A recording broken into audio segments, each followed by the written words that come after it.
Another term that you'll hear when people are talking about assessment and testing is the term dynamic assessment.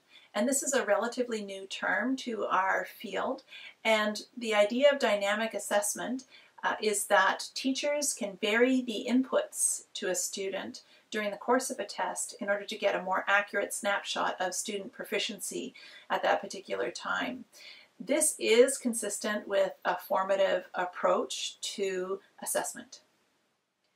One example of this would be perhaps during a placement test where a teacher administering the oral component of that particular placement test would speak to a student, and they would ask the standard question that's on their test that they are required to ask the student.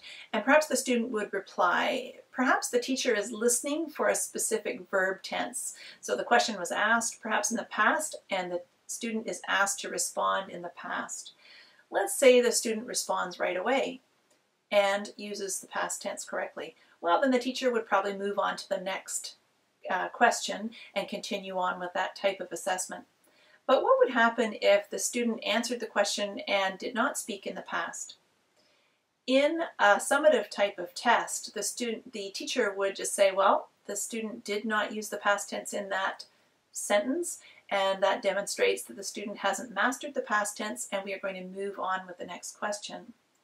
But in dynamic assessment, the teacher would reformulate the question or try a different question also in the past tense and try and prompt the student further to see if the student could actually use the past tense, and may even go so far as to try and vary the question to see whether the student has mastery of irregular past tense verbs but not regular past tense verbs, or vice versa. I guess that would be a little bit more unusual. But the teacher would follow up and vary the inputs, so those inputs would not be consistent across all the students.